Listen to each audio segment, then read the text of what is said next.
बड़ा शहर है लेह, बड़ा यानी नाम से बड़ा है, जनसंख्या की दृष्टि से उतना बड़ा नहीं है। ये क्षेत्र दिख रहा है हमें, इसे अक्साई चिन्ह बोलते हैं और इस पर किसका कब्जा है? चीन का कब्जा है। ठीक है, यहाँ पर एक पैंगोंग लेक है, पैंगोंग झील, ये पैंगोंग लेक दिख रही है, जो जिसमें आधा कब्जा चीन का है, आधा भारत का है।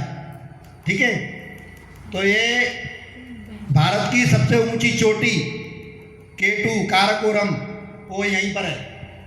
ठीक है, लद्दाख में आता है, जिसपे कब्जा भी पाकिस्तान का है, लेकिन हमारे लद्दाख केंद्र शासित प्रदेश में आता है।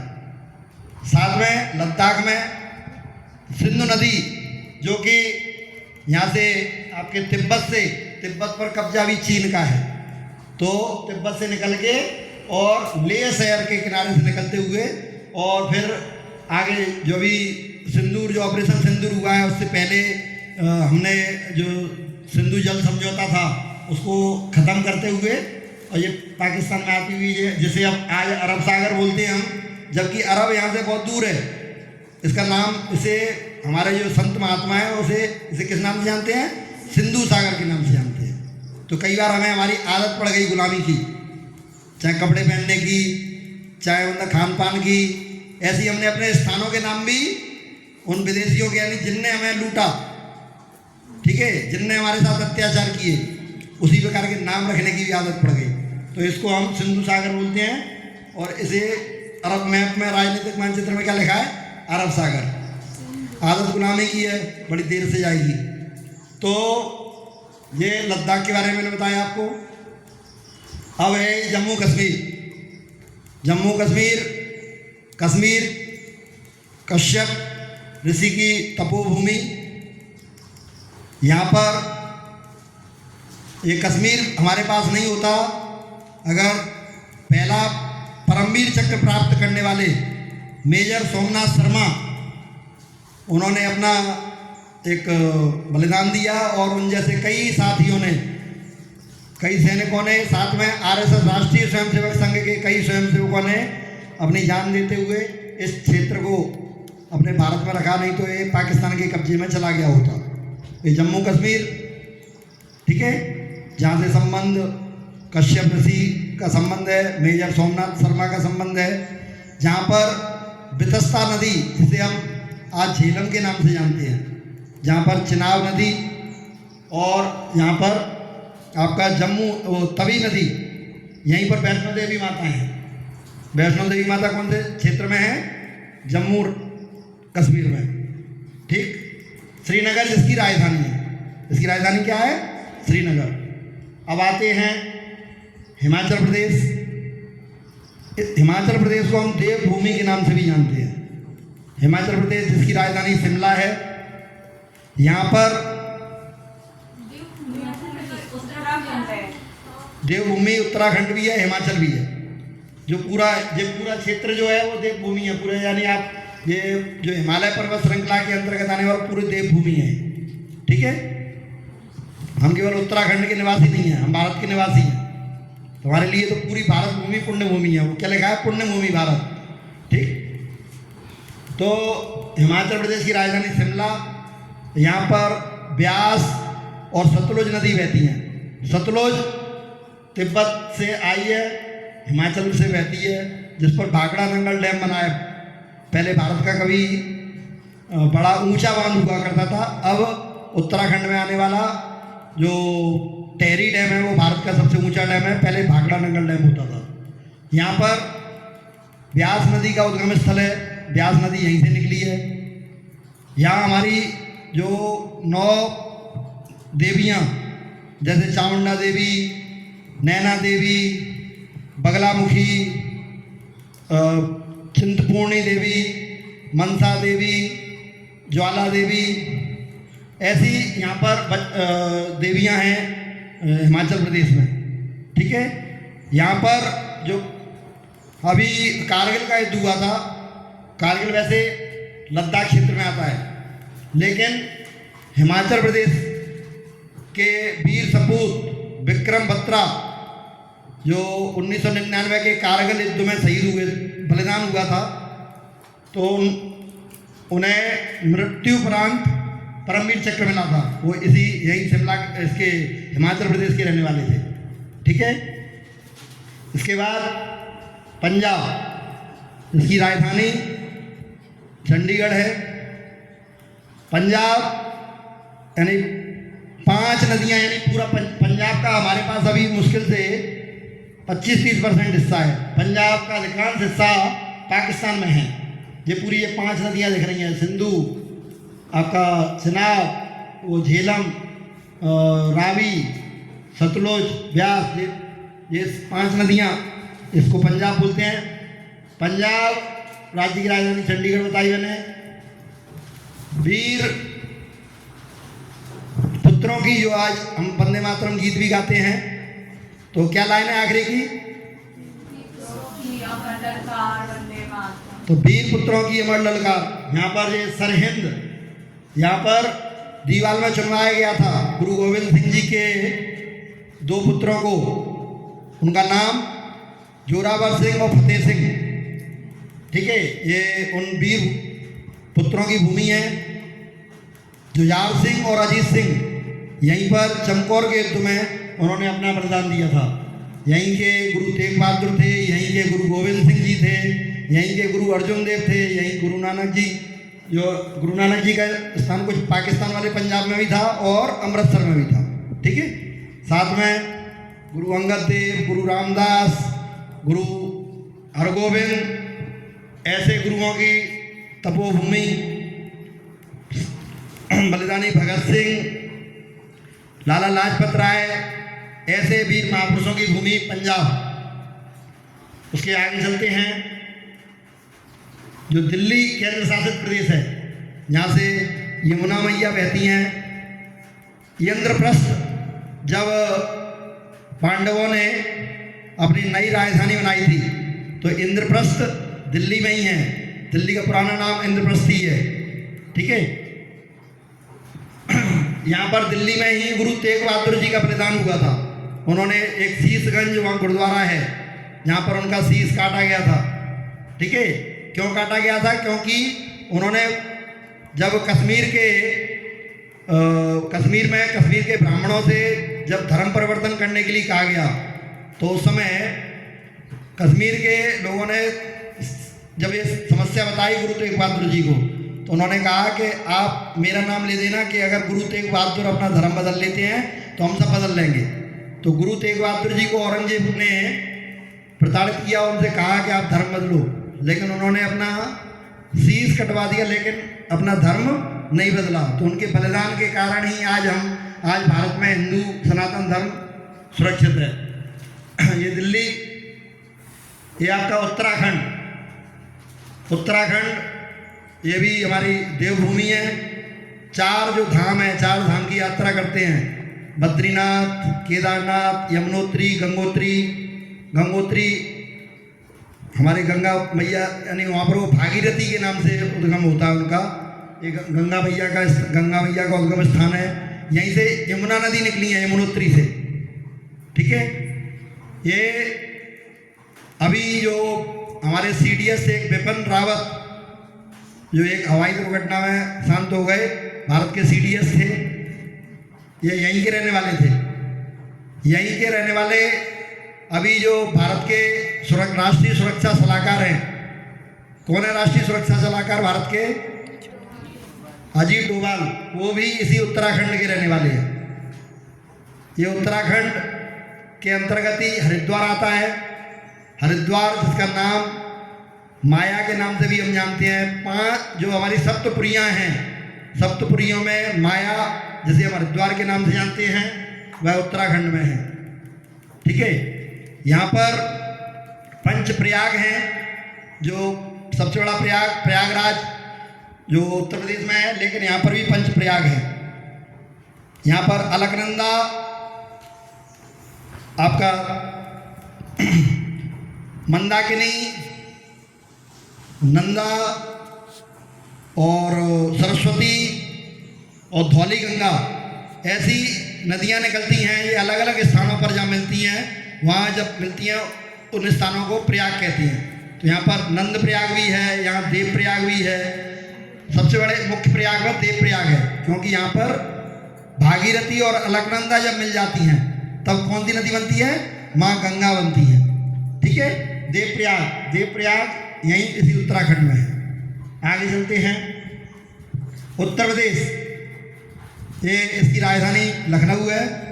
उससे पहले मैं आपको उत्तराखंड की राजधानी बता दूं। उत्तराखंड की राजधानी देहरादून है। उत्तराखंड की राजधानी देहरादून है। उत्तर प्रदेश की राजधानी लखनऊ है।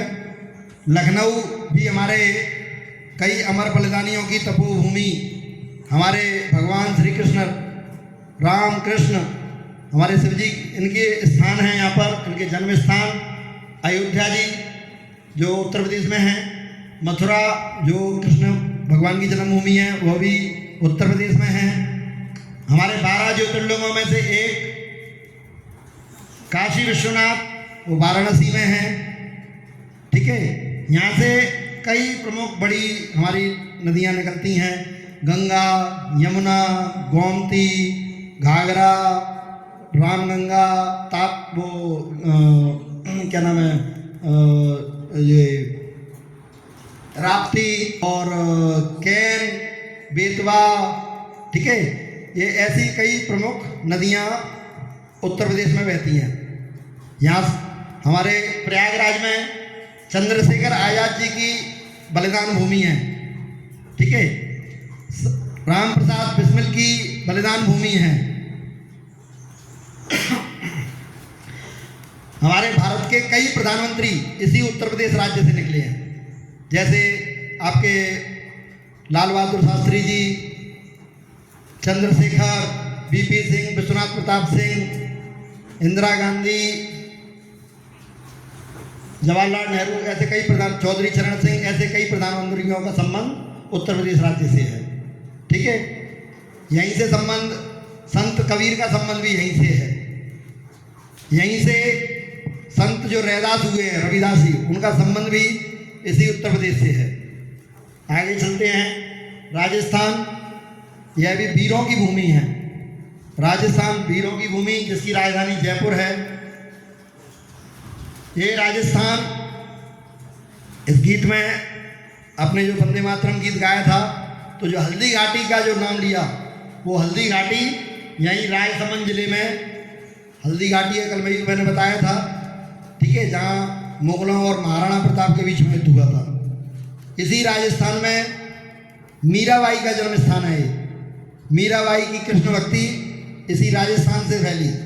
यहीं पर एशिया का सबसे बड़े किलों में से एक चित्तौड़गढ़ किला, इसी चित्तौड़गढ़ इसी राजस्थान में आता है। विश्व की दूसरे नंबर की दीवार, जो सबसे लंबी दीवार कौन सी है? चाइना की दीवार। विश्व के दूसरे नंबर की दीवार है कुंभलगढ़ जो किला है, उसकी जो दीवार है वो सबसे बड़ी दीवार है, वो इसी राजस्थान के राजसमंद जिले में आती है। कुंभलगढ़ जो किला है वो इसी राजस्थान में है। यहाँ पर महाराणा प्रताप, महाराणा कुंभा, रतन सिंह, महाराणा सांगा, ऐसे वीरों की भूमि है ये राजस्थान। यहाँ पर बनास नदी, लूनी नदी, चंबल नदी, माही नदी, साबरमती नदी, ऐसी कई नदियों का स्थान है। अब आगे बढ़ते हैं। मध्य प्रदेश, ये हमारे चंद्रशेखर आजाद जी की जन्मभूमि अलीराजपुर जिले के चंद्रशेखर आजाद नगर में इनका जन्म हुआ था। ये उस बलिदानी की जन्मभूमि है। ये रानी लक्ष्मीबाई के बलिदान की भूमि है। ग्वालियर में रानी लक्ष्मीबाई अंग्रेजों से लड़ते हुए वीरगति को प्राप्त हुई थी। वो ग्वालियर भी इसी मध्य प्रदेश में है। हमारे महाराज जी भी इसी ग्वालियर में उनका जन्म हुआ था। ग्वालियर के ही रहने वाले, मध्य प्रदेश के ही रहने वाले महाराज जी। इसी मध्य प्रदेश में बैजू बाबरा बड़े संगीतकार हुए हैं, उनकी भी ये हैं। साथ में रानी दुर्गावती, मुगलों से लोहा लेने वाली, मुगलों से उस समय बड़े बड़े लोग उनके साथ चले गए थे, लेकिन गोंडवाना की रहने वाली रानी दुर्गावती इसने जबलपुर से, उनका जन्म स्थान तो उत्तर प्रदेश में था, लेकिन उनकी कर्म भूमि जो है वो कौन सी थी? मध्य प्रदेश थी। इसी मध्य प्रदेश में मां नर्मदा बहती हैं, जो एक बड़ी पवित्र नदी है, जिसका कंकर क्या माना जाता है? शंकर माना जाता है। अमरकंटक वो भी जहाँ से उद्गम हुआ है नर्मदा जी का, वह स्थान भी मध्य प्रदेश में है। जो 12 ज्योतिर्लिंगों में से 2 ज्योतिर्लिंग इसी मध्य प्रदेश में आते हैं। महाकालेश्वर जो क्षिप्रा नदी के किनारे है, और ओमकारेश्वर जो खंडवा जिले के नर्मदा खंडवा किनारे में ओमकारेश्वर स्थान पर है। 2 ज्योतिर्लिंग मध्य प्रदेश में आते हैं। उज्जैन जो कि विक्रमादित्य की का क्षेत्र है, कालिदास संत जो हमारे बड़े कवि महाकवि कालिदास जी हुए हैं, उनका क्षेत्र रहा है, बहुत प्राचीन नगर है उज्जैन, इसी मध्य प्रदेश में आता है। बात नहीं करना है। प्रमुख नदियों में नर्मदा जी, सोन नदी, चंबल नदी, कैन नदी, बेतवा नदी, ऐसी बैनगंगा नदी, वर्धा नदी, ऐसी कई नदियाँ, माही नदी, ऐसी नदियाँ मध्य प्रदेश में बहती हैं। अब हम गुजरात में पहुँचते हैं। गुजरात, अच्छा, मध्य प्रदेश की राजधानी भोपाल है, ठीक है। गुजरात की राजधानी गांधीनगर है। गुजरात हमारे सरदार वल्लभ भाई पटेल, जिन्होंने रियासतों का, भारत जो कई समय रियासतों में बटा हुआ था, उसका एकीकरण इसी गुजरात के रहने वाले सरदार वल्लभ भाई पटेल ने किया था। यह कन्हैयालाल मणिकलाल मुंशी की भूमि है। यह वो कौन से संत हुए हैं जो नानी बाई का मायरा, क्या नाम है उनका? नरसिंह मेहता, कृष्ण भक्त नरसिंह मेहता की तपोभूमि है। ये सुदामा जी की भूमि है। यहीं पर भगवान श्री कृष्ण ने द्वारका, जो हमारे 4 धामों में से एक है, द्वारका जो 4 धामों में से एक है, वह उनकी कर्म भूमि है द्वारका, ठीक है। ये सुदामा की पोरबंदर, जहाँ पोरबंदर सुदामा जी का ही स्थान था, इसी जगह के सुदामा जी रहने वाले थे, ठीक है। यहाँ से आके नर्मदा जी, माही, साबरमती, भोगवा, ऐसी नदियाँ इसी गुजरात से बहती हैं। गिरनार जो पर्वत है वो इसी गुजरात राज्य में है। पर्वतों की दृष्टि से थोड़ा सा मैं और रिपीट कर रहा हूँ, ये राजस्थान, गुजरात और हरियाणा, दिल्ली, यहाँ से ये अरावली पर्वत श्रृंखला है। यहाँ पर कौन सी है? अरावली पर्वत श्रृंखला।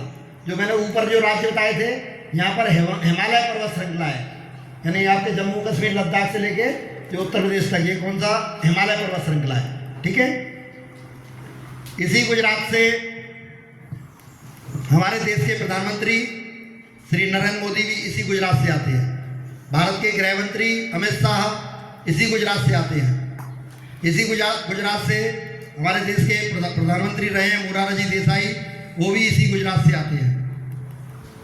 गुजरात एक व्यापारिक राज्य है, एक संपन्न राज्य है। आगे बढ़ते हैं। महाराष्ट्र, संतों की भूमि है महाराष्ट्र। संत एकनाथ, संत तुकाराम, समर्थ गुरु रामदास, ऐसे अनेकानेक संत इस महाराष्ट्र की भूमि में हुए हैं।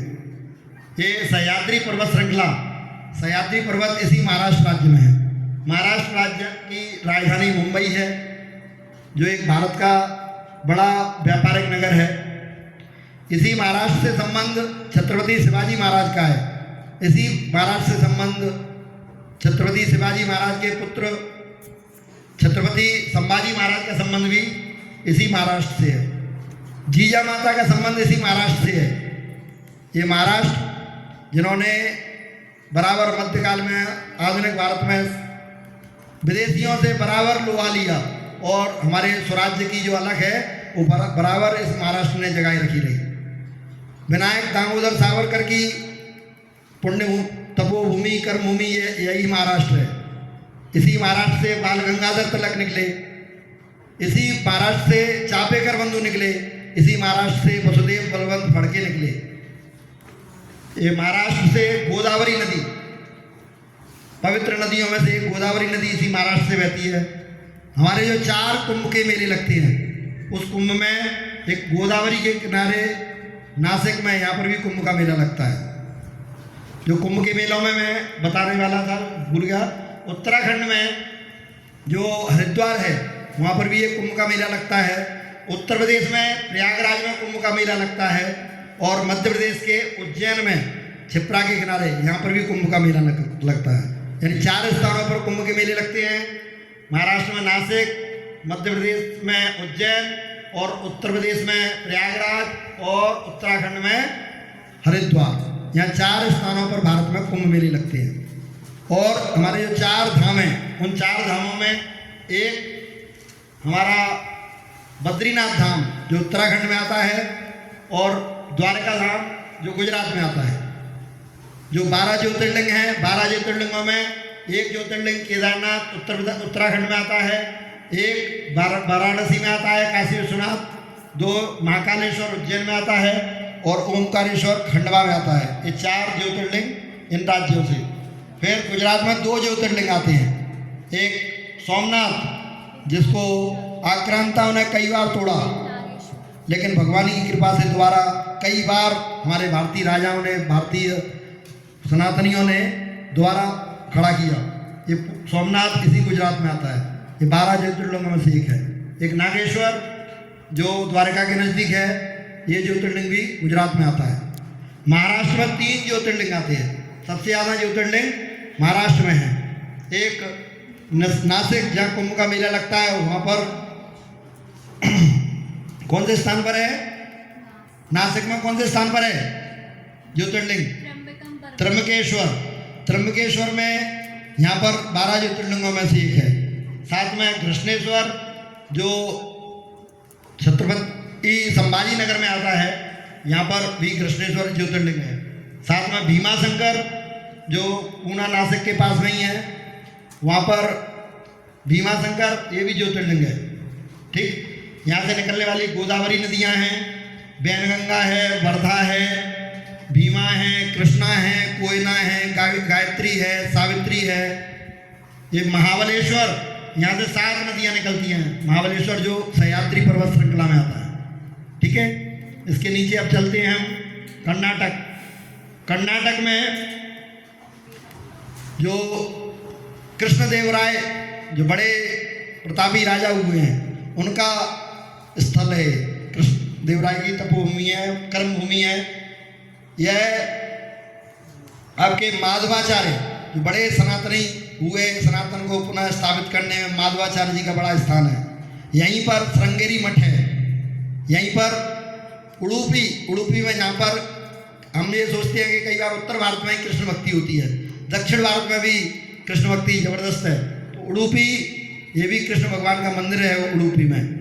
यहीं पर आपका मोक्षगुंडम विश्वेश्वरैया, भारत रत्न मोक्षगुंडम विश्वेश्वरैया की कर्मभूमि, और यहाँ के वो मैसूर राज्य के दीवान रहे थे। विश्वेश्वरैया की तपोभूमि, यही कर्मभूमि, यही कर्नाटक है।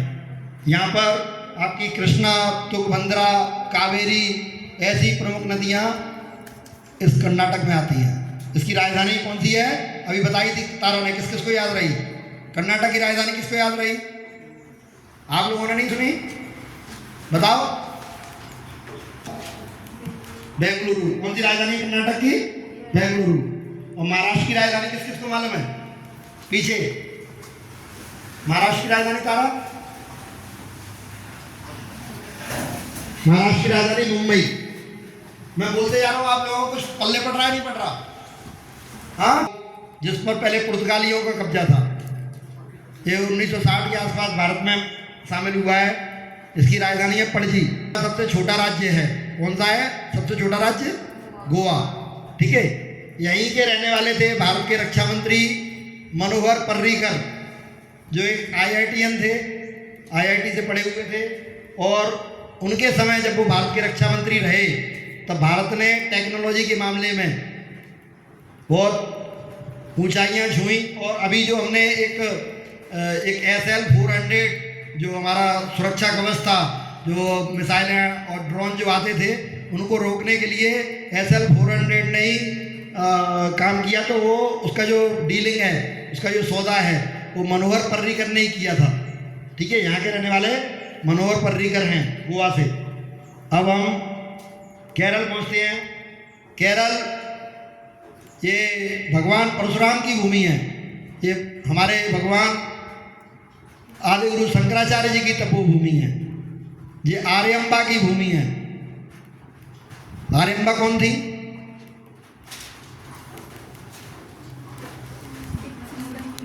हाँ माता, ये आर्यम्बा की भूमि है। ठीक है, ये यहीं पर आपका मलय पर्वत है। यहीं पर अय्यप्पा स्वामी सबरीमला यहीं पर है। पद्मनाभ स्वामी मंदिर वो यहीं पर है। राजा रवि वर्मा वो उनका त्रावणकोर राज्य के राजा थे, वो इसी केरला में है। यहीं पर आपका गुरुवायूर में कृष्ण मंदिर है, वो इसी कर्नाटक में है। E Sreedharan metro man of India वो इसी केरल के रहने वाले हैं। ये केरल, यहाँ पर कई छोटी छोटी नदियाँ बहती हैं। एक आज विधर्मियों के कब्जे में आ गई है एक बड़ा क्षेत्र में, अंदर जो जहाँ सनातन की धर्म ध्वजा फैलाने वाले आदिगुरु शंकराचार्य जी की जो भूमि रही है, आज वहाँ पर ईसाइयों और मुस्लिमों का बोलबाला हो गया है। इसी केरल में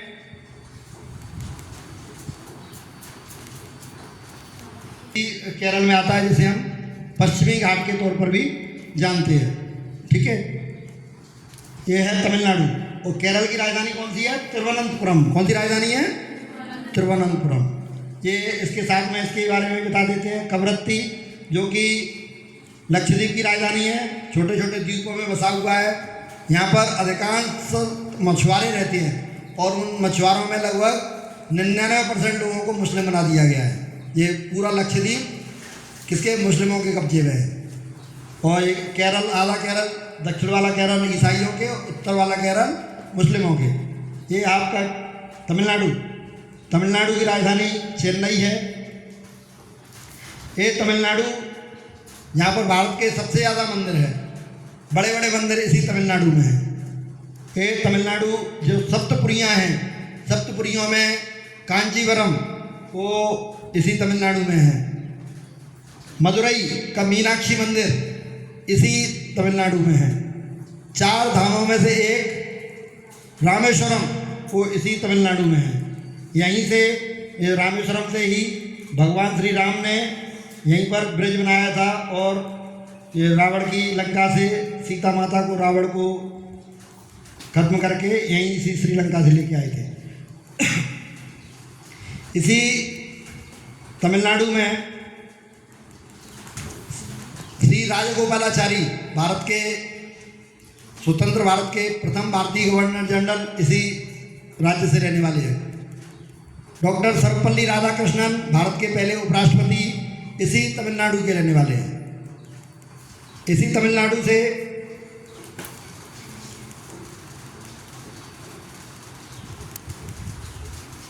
चंद्रशेखर वेंकट रमन नोबेल पुरस्कार विजेता सीवी रमन इसी तमिलनाडु के रहने वाले हैं।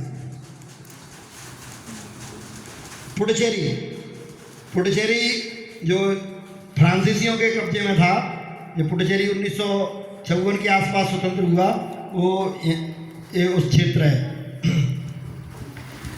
आंध्र प्रदेश जो एक तेलुगु भाषी राज्य है।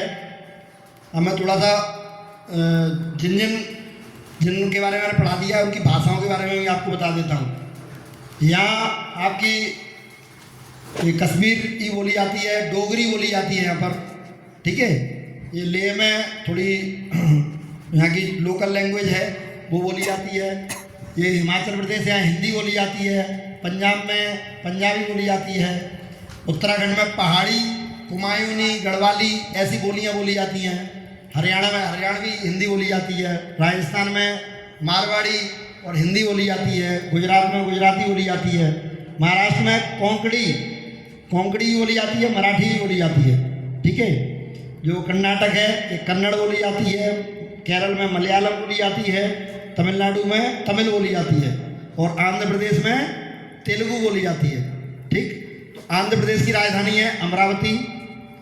आंध्र प्रदेश 12 ज्योतिर्लिंगों में से एक, मल्लिकार्जुन श्रीशैलम पर्वत पर कृष्णा नदी के किनारे, यहाँ पर 12 ज्योतिर्लिंगों में से एक मल्लिकार्जुन इसी आंध्र प्रदेश में है।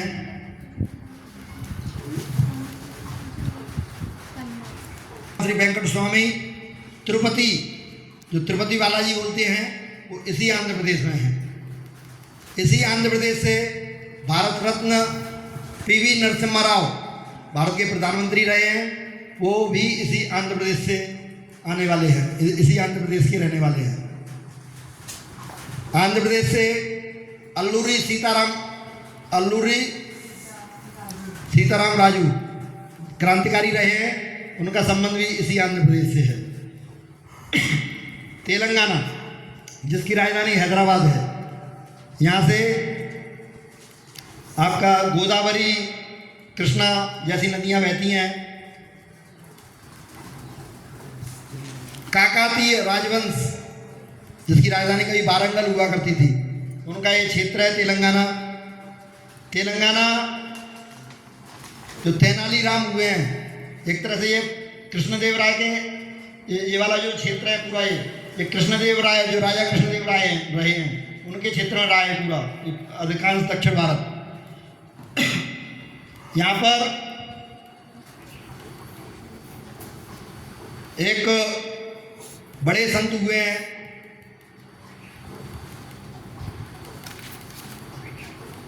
माधवाचार्य के साथ साथ आचार्य की एक विशाल प्रतिमा का अनावरण यहाँ पर हैदराबाद के नज़दीक हुआ है।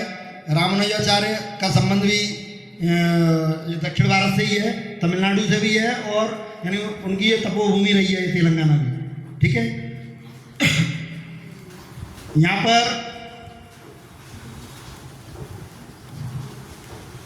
चार धामों में से एक पुरी, जगन्नाथपुरी, इस उड़ीसा राज्य में ही आता है। उड़ीसा राज्य की राजधानी भुवनेश्वर है। इस उड़ीसा से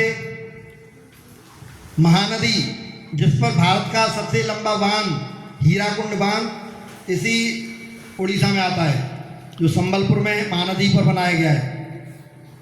इसी उड़ीसा में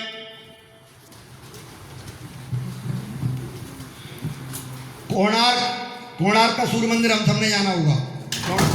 कोणार्क संबंध इसी उड़ीसा से है। चैतन्य महाप्रभु की तपोभूमि भी उड़ीसा रही है, जिन्होंने कृष्ण भक्ति जगाई थी। जेवी पटनायक, जिन्हें 3 देशों के बड़े अवार्ड मिले हैं, रूस, इंडोनेशिया, भारत, ऐसे भारत रत्न जानकी वल्लभ पटनायक, जेवी पटनायक, वो इसी उड़ीसा के रहने वाले हैं। बीजू पटनायक, सॉरी। भगवान बिरसा मुंडा की जन्मभूमि, तपोभूमि, कर्मभूमि ये झारखंड, जिसकी राजधानी रांची है। सीधू कान्हू जैसे क्रांतिकारियों की तपोभूमि, बलिदान भूमि, यही झारखंड है। झारखंड जिसकी राजधानी मैंने रांची बताई। यहाँ से नदियों में दामोदर नदी यहीं से बहती है, यहाँ से स्वर्ण रेखा नदी बहती है। यहाँ पर जैनों के एक तीर्थ स्थल है, उसको पारसनाथ, वो इसी झारखंड में है। 12 ज्योतिर्लिंगों में से एक बाबा बैजनाथ देवघर में, वो इसी झारखंड में है।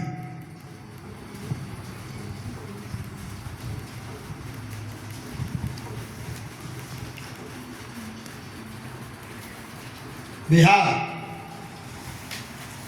जिसकी राजधानी पटना है।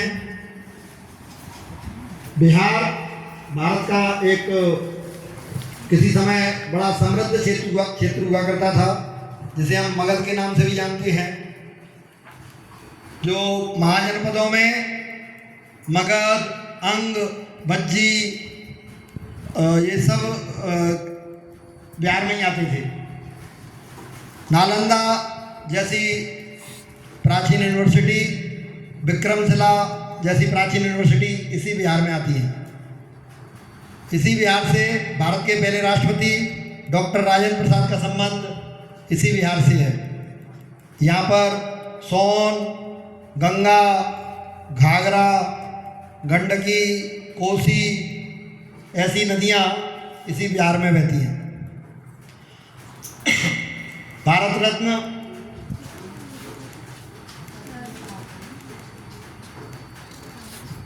नारायण गांधीवादी नेता, उनका संबंध भी इसी बिहार से है। बिहार के एक बहुत गरीब मुख्यमंत्री रहे थे और आदर्शों में उन्होंने बड़े आदर्श स्थापित किए थे और उनका नाम कर्पूरी ठाकुर। भारत की जन्मभूमि यही बिहार है। आचार्य चाणक्य इसी बिहार के रहने वाले थे। चंद्रगुप्त मौर्य, उनकी भी जन्मभूमि यही बिहार है। पश्चिम बंगाल, नेताजी सुभाष चंद्र बोस की जन्मभूमि चूंकि उनकी कटक थी। और पहले जो बंगाल है ना, ये बंगाल, बिहार, उड़ीसा, झारखंड और ये बंगाल, ये सब पूरा एक ही प्रोविनेंस था ये, ठीक है। बाद में अलग हुए, अलग कभी पहले बिहार बना, फिर उड़ीसा बना, फिर अभी उड़ीसा से बिहार से झारखंड बन गया। ये पहले पूरा एक ही क्षेत्र कहलाता था। तो ये नेताजी सुभाष चंद्र बोस की जन्मभूमि अभी उड़ीसा में आती है, कटक, लेकिन कर्मभूमि ये पश्चिम बंगाल रही है। भगवान रामकृष्ण परमहंस की जन्मभूमि कर्मभूमि यही बंगाल है। स्वामी विवेकानंद की जन्मभूमि कर्मभूमि यही बंगाल है। चैतन्य महाप्रभु का जन्म क्षेत्र यही बंगाल है। नवद्वीप के रहने वाले थे चैतन्य महाप्रभु। ये बंगाल से दामोदर नदी, गंगा नदी जो हुगली है, वो गंगा का ही एक रूप है।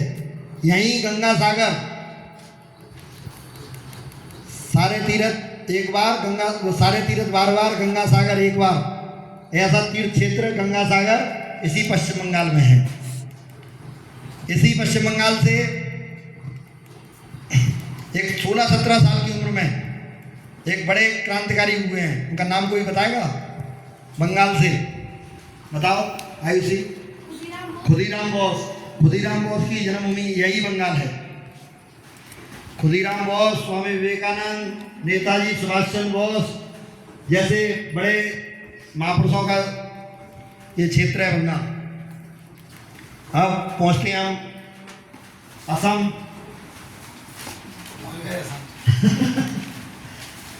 गोपीनाथ बोरदोलोई, भारत रत्न गोपीनाथ बोरदोलोई, जिनके कारण यह असम आज भारत का हिस्सा है, नहीं तो ये बांग्लादेश, पाकिस्तान का हिस्सा हो चुका होता। तो ऐसे बड़े वीर महापुरुष गोपीनाथ बोरदोलोई का जन्म क्षेत्र यही असम है। श्री शंकरदेव, श्री माधवदेव की तपोभूमि यही बंगाल है, यही असम है। भूपेन हजारिका, भारत रत्न भूपेन हजारिका की जन्मभूमि कर्मभूमि यही असम है। यहीं से ब्रह्मपुत्र, सारी नदियों का नाम स्त्रीलिंग में लिए जाते हैं, लेकिन ब्रह्मपुत्र पुत्र के एकमात्र नदी जिसका नाम एक पुरुषवाचक उसमें लेते हैं, यही ब्रह्मपुत्र इसी असम से बहती है। माजुली जो एक बड़ा तीर्थ क्षेत्र है, सत्रों का सत्र यानी बड़ा केंद्र है, वो माजुली एक नदी द्वीप है, वो यही इसी असम में आता है। जो रिफाइनरी तेल शोधन जो शुरू हुआ था भारत में सबसे पहले, वो डिगबोई तिनसुकिया के पास में, डिब्रूगढ़ के पास में, ये वो असम में ही है। मानस, धनश्री, सुवनश्री, ब्रह्मपुत्र जैसी नदियाँ इसी असम में बहती हैं। काजीरंगा नेशनल पार्क, मानस नेशनल पार्क इसी असम में आती हैं।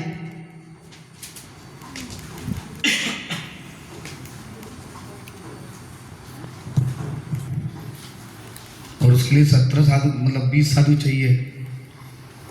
और लड़कियां यहाँ सेफ हैं, बाकी तो आप समझते हैं मैं क्या कहना चाहता हूँ। और इंटेलिजेंट लोगों की भी ज़रूरत है। चापी का बंधु तीनों शहीद हो गए, उनकी माँ कहती चौथा भी होता तो दिक्कत नहीं थी। तो अविनाश जी का भी अगर लड़का वड़का सब साधु हो जाते हैं, निकल पड़ते हैं झोला लेके, तो IITian साधु एक यहाँ भी हो जाएगा नॉर्थ ईस्ट में।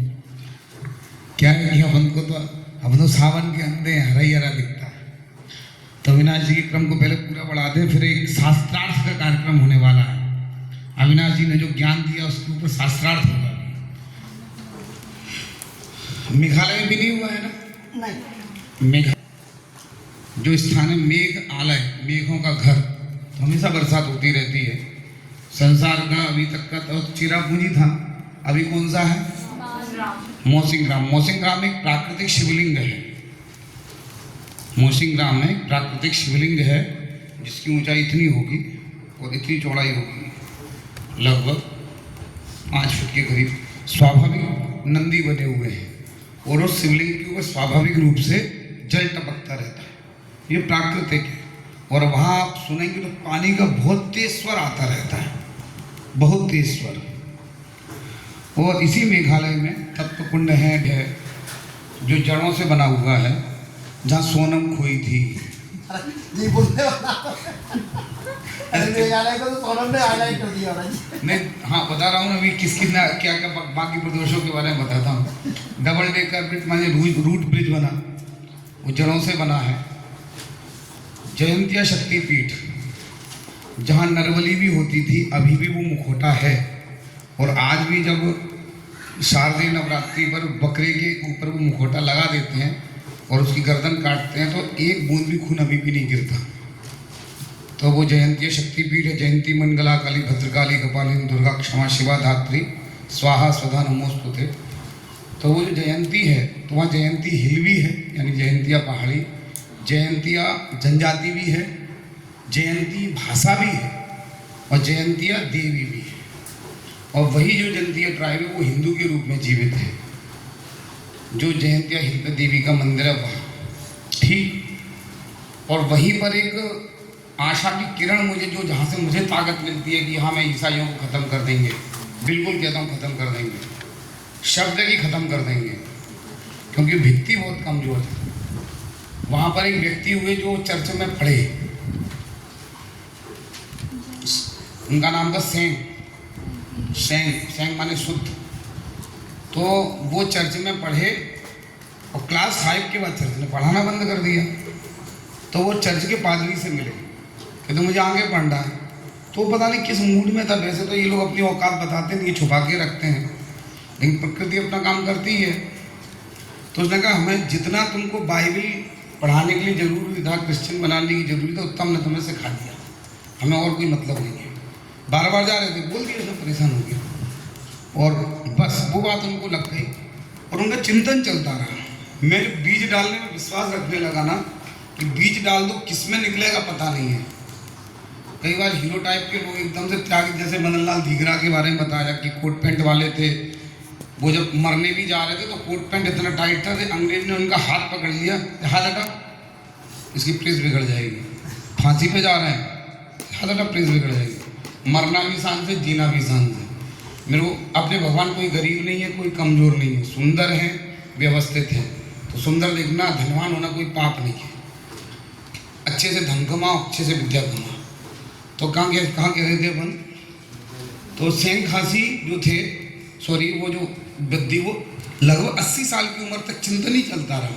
परिस्थितियाँ बड़ी भयानक थी, अंग्रेजों का पूरा सपोर्ट था पादरियों को, वो खुलेआम ईसाई बनाते थे। मैंने खुद देखा है, शिलोंग के जो पुलिस बाजार है वहाँ पर एक आदमी मेरे सामने कह रहा था आज ही चलो ईसाई बनो, वॉशिंग मशीन, टीवी मिलेगी, मेरे सामने कह रहा था।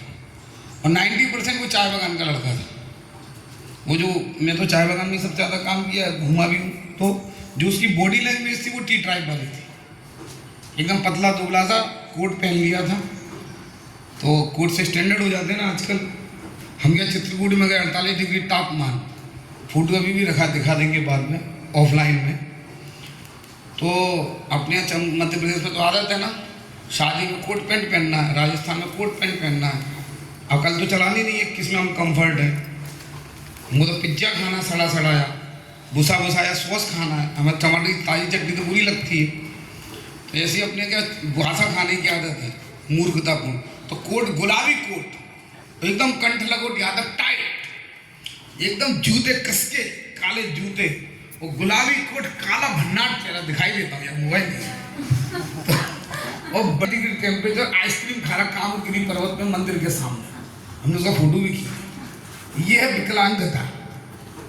तो वो भी कोट पहन के बढ़िया कह रहा ईसाई बन जाओ, तुम्हें वॉशिंग मशीन मिलेगी, तुम्हें वो मिलेगा, तुम्हारे देवता, हिंदुओं के देवता मूर्ख हैं, ईसाई बनो, ईसाई बनो। ऐसा बात सामने कह रहा, कोई रोकने वाला नहीं। तो उस दिन भी मुझे प्रेरणा मिली कि मैंने कि इसी ट्राइब से मैं समाज का काम करवाऊंगा। मेरी क्या प्रेरणा लेने के ढंग अलग अलग है। इसी ट्राइब से, जो इतनी भूली ट्राइब है, जो हिंदू थे, हिंदू को ही हिंदू का विरोधी बनाने के उन्हें षड्यंत्र रचा। वो मेघालय को हमने देखा, वहाँ अभी भी सेंग खासी है। वो 80 साल की उम्र में उसने शुद्ध खासी समाज की स्थापना की। सेंग खासी यानी शुद्ध खासी, यानी जो पहले थे ईसाई बनने से पहले, 80 साल की उम्र में। और लगभग 5 परिवारों को उस धर्म की दीक्षा दे के मर गए, मतलब पुराने धर्म में वापस ला के मर गए। कुछ नहीं, कई साल तक कोई हल्ला नहीं। फिर उसकी प्रेरणा प्राप्त करके उसके बारे में लोगों 4 परिवारों को लगा कि जागृति फैलानी चाहिए, और फैलाई। आज लगभग 10 से 12% लोग खासी के रूप में जीवित है, हिंदू के रूप में। बात समझ में आई? उनमें आपके अंदर देशभक्ति जग सकती। आप किसी को सर्टिफिकेट नहीं दे सकते किसके अंदर कितनी भक्ति है, या खुद को भी नहीं दे सकते। नहीं, मैं तो नकारा हूँ, मेरे को समाज के प्रति कोई प्रेम नहीं है, क्योंकि हमारा जो मन है वो समुद्र के समान गहरा है, उसमें हजारों तल है, हमको ही नहीं पता कौन सी लेयर में क्या चल रहा है। बात समझ में आई? तो वो मेघालय की भूमि है जिसने मुझे भी ये प्रेरणा दी कि मैं ईसाइयों को हिंदू बना सकता है। ठीक, उसके बाद आता है नागालैंड।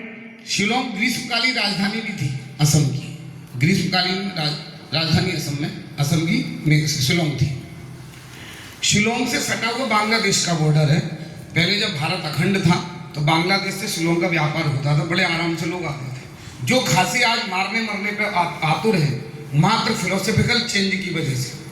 फिलोसफिकल चेंज क्या होता है? मैं मानता हूँ 3 तरीके से व्यक्ति के मन को बदला जा सकता है, उसके संस्कारों को बदला जा सकता है, यह प्रभाव पड़ता है। पहले माँ बाप यानी DNA इफेक्ट, दूसरा कहना चाहिए पत्नी का प्रभाव, यानी जिसके साथ उसके संबंध जुड़ते हैं, पति का प्रभाव आता है, आप देख, बच्चे का प्रभाव आता है, और गुरु का प्रभाव, यानी जो फिलॉसफी मिलती है। तो जो हिंदू थे वो इतने जबरदस्त थे, जब खासी लोग हिंदू थे तो वहाँ के बंगाली परिवार बताते हैं कि लाखों रुपए वो लेके आ जाते थे झोली में रख के, 1 रुपया इधर से उधर नहीं होता था, और पूरा व्यापार बहुत आराम से चलता था। सब भाई बहन की तरह रहते थे, ताले नहीं डलते थे, चोरी का नाम नहीं था, छल छिद्र का नाम नहीं था, सरकार का कोई काम नहीं था। इतने पवित्र भाव से जो लोग रहते थे, जैसे ही वो क्रिश्चियन हुए, झगड़े, मारपीट, अत्याचार, आगजनी सब चालू हुए। ठीक है, ये है धर्म बदलने का प्रभाव, जो कि आपको मुसलमानों में भी दिखता है। वही हिंदू ही तो थे, अभी भी पंडित टाइटल के मुसलमान मिलते हैं कश्मीर में। तो फिलोसफी, इसलिए मैं फिलोसफी देके जाना चाहता हूँ। ये भी एक फिलोसफी है। चिड़ियानू में बाढ़ अलावा गुरु गोविंद सिंह नाम धरा। ठीक, तो ये अपना मेघालय हो गया। मेघालय के ऊपर ये अरुणाचल प्रदेश है। अरुणाचल प्रदेश में एक बड़ा बहुत भारी शिवलिंग मिला है, जिसकी ऊंचाई लगभग 30 फुट है, जीरो में, और प्राकृतिक निर्मित है। अरुणाचल में जगह जगह, अरुणाचल प्रदेश में परशुराम कुंड है, जिसमें परशुराम भगवान मात्र हत्या के पाप से उरण्य हुए।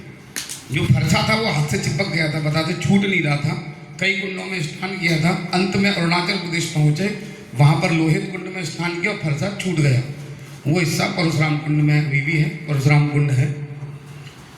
वहाँ पर प्राकृतिक संपदा बहुत है, और वहाँ धीरे धीरे क्रिश्चियनिटी पैर पसार रही है, लेकिन वहाँ के लोग तगड़ा प्रतिरोध कर रहे हैं। ईटानगर अरुणाचल की राजधानी है और वो सीमा भी तिब्बत के साथ जुड़ी हुई है। वहीं से दलाई लामा ने प्रवेश किया। ठीक है, इसके बाद नागालैंड लेते हैं अपन। मैंने बताया था कल, नागालैंड में लगभग 60 वर्षों के बाद पहला व्यक्ति क्रिश्चियन बना था। ये 1900 में हुआ था ये, और उसके बाद धड़ाधड़ क्रिश्चियन होना चालू किया। 99% क्रिश्चियन है, लेकिन इतने कमजोर क्रिश्चियन हैं कि वो अभी भी चर्च के अंदर चप्पल पहन के नहीं जाते, अभी भी नहीं जाते, चप्पल पहन के नहीं जाते, चप्पल बाहर उतारते फिर चर्च में जाते। चर्च में भी गीत गाते हैं अपनी भाषा में। तो जैसा मैं मिला, मेरे का अनुभव आया मुझे कि अपन नागालैंड को हिंदू बना सकते हैं, और बहुत कुछ काम चल रहे हैं इस प्रकार के, बताना ठीक नहीं है लेकिन चल रहे हैं। ठीक क्या है वो ही वहाँ पर।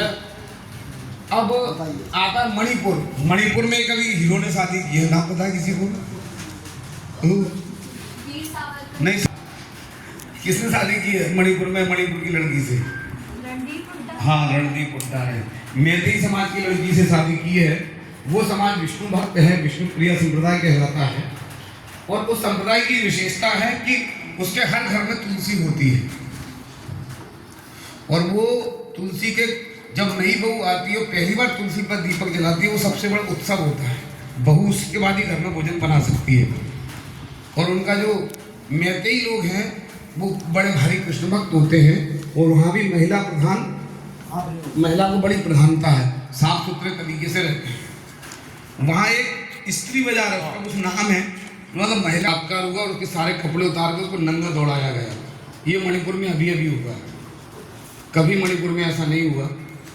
और वहाँ पर एक समय में 133 उग्रवादी संगठन थे जो कि धीरे धीरे समाप्त हुए। किसी को इंग्लिश अच्छा पढ़ने का मन हो तो किताब रखिए आश्रम में, मणिपुर का जो वो हुआ था उसमें सब पुजारी का सिर काट के हनुमान मंदिर में हनुमान जी के सामने डाल दिया गया। ऐसी घटनाएं हुई, क्योंकि जहाँ जहाँ हिंदू कम हुआ वहाँ क्यों मैतेई लोग भी कश्मीरी पंडितों की तरह आलसी हो गए, बड़े बड़े प्रोफेसर बड़े बड़े पदों पर चले गए और संगठन करना भूल गए। उनकी एक आवाज़ पे 10 लोग नहीं आने लगे। संगठन इस समय, इसलिए भगवान ने कहा संघो शक्ति कलयुग है। संगठन ईसाइयों ने किया, संगठन क्रिश्चियनों ने किया, वो शक्तिशाली है।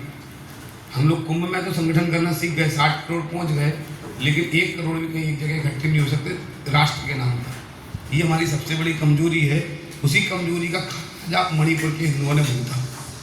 आज मणिपुर संकट में है। ठीक है, ये मणिपुर हो गया। और मणिपुर में और नागालैंड में रानी गाइडेनलियू ने खूब काम किया। कौन ने?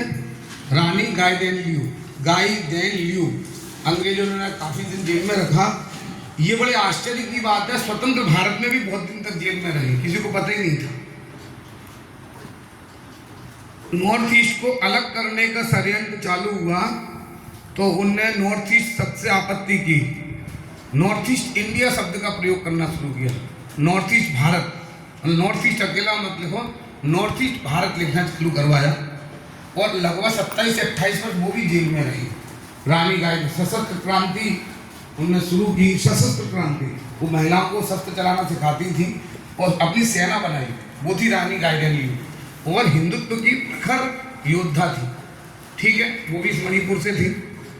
अब इसके बाद आता है त्रिपुरा। अच्छा, मिजोरम के बता देते हैं। लाल डांगा करके एक बहुत बड़ा उग्रवादी था। देश का पहला ऐसा स्थान है जहां पर हमको आकाश से बम गिराने पड़े, हवाई जहाज से बम गिराए। बाकी अपन ने कहीं भी कोई आतंकवादी घटना में इस तरह कहीं भी नहीं किया, लेकिन वहाँ इतना मिलिटेंट, इतना उग्रवादी बढ़ गए थे कि हमको मिजोरम के ऊपर आकाश से बम गिराने पड़े। आप कल्पना कर सकते कितनी दर्दनाक बात है। कौन मरेगा पता नहीं, बम गिराना बहुत गलत बात होती है, लेकिन स्थिति इतनी भीषण हो गई। लाल डांगा करके एक वो था व्यक्ति, उसका पूरा मिलिटेंट ग्रुप था, और आज उसी के वंशधर सीएम है वहाँ, उसी की पार्टी, उसी के परिवार का व्यक्ति, बदला कुछ भी नहीं है। और लेकिन सांस्कृतिक रूप से इतने मजबूत हैं। आप देखिए व्यावहारिक रूप से मिजोरम में अगर ट्रैफिक में कभी भी जाम लगता है तो कोई भी लाइन क्रॉस नहीं करता, वो सेंट्रल लाइन को कोई इधर उधर नहीं करता। हम मिजोरम में गए थे तो हमने, ये जानकी भी गई थी, और वहाँ दुकानों पर सामान ऐसे ही रखा रहता है और उसकी कीमत लिखी रहती है, कोई आदमी नहीं होता। आदमी कीमत पड़ता है और उतना पैसा डालता है, वो सामान उठा लेता है, कहीं कोई चोरी की बात ही नहीं।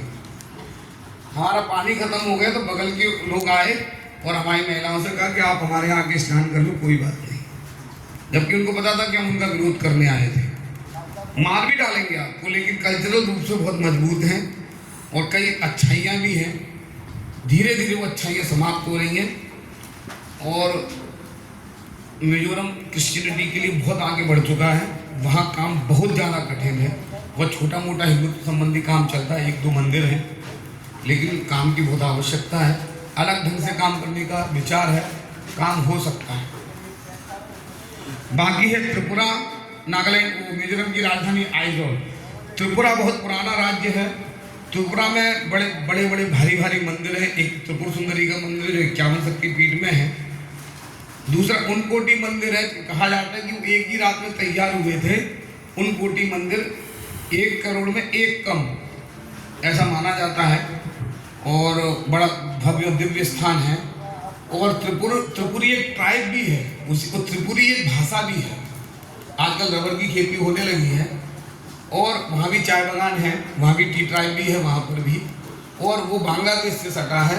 बांग्ला भाषा उनकी मुख्य भाषा है, क्योंकि राजा करने वाले ज़्यादातर बंगाल के लोग हुए, बांग्ला भाषी हुए, और उनका खुद का भी एक राजा है, छोटे हिस्से में उनका भी राज्य था। तो पुराना स्थान है, पैर नहीं दिखाते अपने गुरुओं को, अपने शिक्षकों को, ये पुराना नियम है, ठीक है।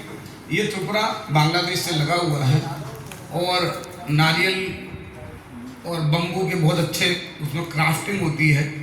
और उनने एक नया चीज़ बनाई है, बैम्बू की स्ट्रॉ बनाए, जो स्ट्रॉ प्लास्टिक का होता है ना, प्लास्टिक से पीते ना नारियल पानी वगैरह, वो उनने बांस से बनाया, पूरे विश्व में भी सप्लाई होता है। तो कुछ अच्छे काम भी किए। त्रिपुरा में कम्युनिस्टों का शासन था, अब बहुत दिनों के बाद बीजेपी का शासन है, जिससे काफ़ी कुछ सुधार है। क्रिश्चियनिटी पर रोक लगी है और उग्रवाद में भी काफ़ी कमी आई है। और जो मिजोरम से ब्रू ट्राइब को भगाया गया था और त्रिपुरा ने उनको शरण दी है, उसमें काफ़ी कुछ हिंदू है। त्रिपुरा में ज़्यादातर अभी हिंदू जनसंख्या ही है। तेज़ी से धर्मांतरण हो रहा है और उसको रोकने की उपाय भी तेज़ी से हो रहे हैं। पॉजिटिव है त्रिपुरा की स्थिति अभी। त्रिपुरा की राजधानी अगरतला, ठीक है, वहाँ एक उदयपुर पैलेस है जो पानी के बीच में है, पानी के बीच में जल महल भी बोलते हैं, ठीक है। त्रिपुरा, मेघालय, मणिपुर, मिजोरम, नागालैंड, सिक्किम के बारे में पता ही 1971 में इंदिरा गांधी ने विलय करवाया था। सिक्किम की राजधानी गैंगटॉक है और वो चीन से उसकी सीमा मिलती है, चीन का उस पर पूरी निगाह रहती है। और चिकन ने बहुत छोटा सा हिस्सा है जो भारत से जुड़ा है, आप देखेंगे बहुत छोटा सा ये जगह है, एक उंगली रख पा रहा हूँ बस। ये इच्छा है कि ये काट दिया जाए ताकि ये हिस्सा कटेगा तो इस पर बाद में आक्रमण किया जाए। बहुत बड़ा षड्यंत्र कई बार हो चुका है, सफल नहीं हो पाए हैं लोग। तो ये सिक्किम है, वहाँ भी चाय की खेती होती है, बहुत सुंदर नदियाँ हैं। और कंचनजंगा जो पर्वत श्रेणी वो यहाँ से बहुत सुंदर तरीके से दिखती है। तो और नाथुला दर्रा यहाँ है, तो बहुत अच्छा लगता है, यहाँ बहुत सुंदरता है। तो इस प्रकार के 7 राज्य हो गए अपने इस प्रकार का। अब मैं चाहता हूँ कि 3 ग्रुप बनेंगे। अब शास्त्रार्थ चालू होगा। ये 2 ग्रुप इधर आ जाओ, स्पीड से आओ, टाइम मेरे पास बहुत कम रहता है हमेशा।